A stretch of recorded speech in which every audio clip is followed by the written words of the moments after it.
Stop treating your marigolds like garden decor and start treating them like a soil-level defense system, because the difference between stunted garlic and oversized, clean bulbs often comes down to what's happening underground, long before harvest day.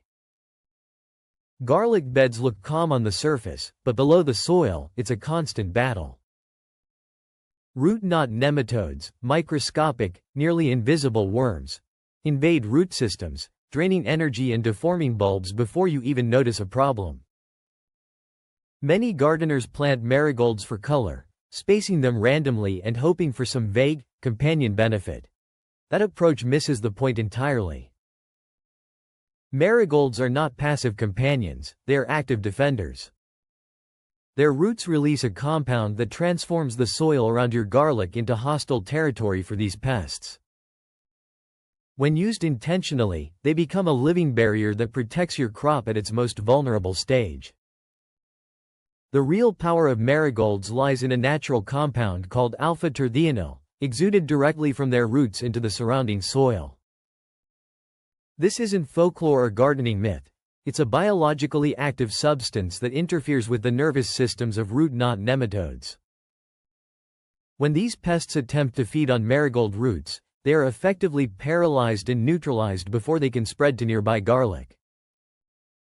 The result is a protective zone that extends outward, shielding neighboring plants. Compared to synthetic soil fumigants, which can disrupt beneficial organisms and degrade soil health over time, this natural method works with the ecosystem instead of against it. You're not sterilizing your soil, you're selectively disarming the threat. For this system to work, placement matters more than most gardeners realize.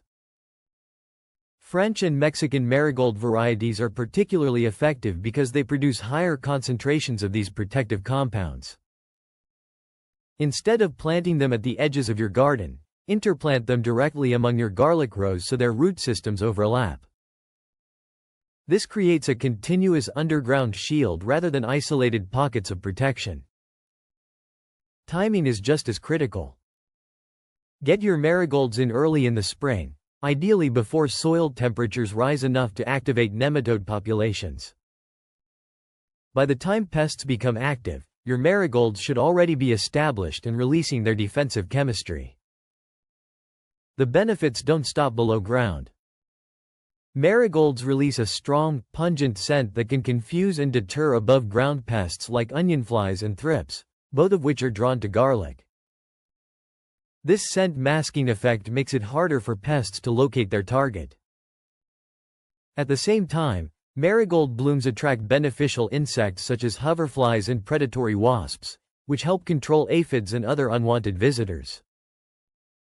There's also a deeper synergy happening in the soil, where marigold root activity supports beneficial microbial life, including fungi that enhance nutrient uptake for garlic.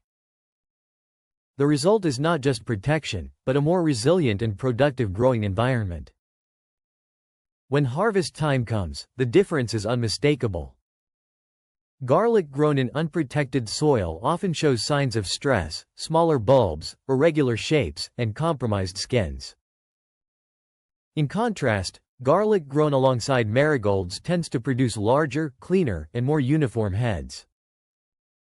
After harvesting, don't pull your marigolds and discard them. Instead, chop and work their biomass back into the soil.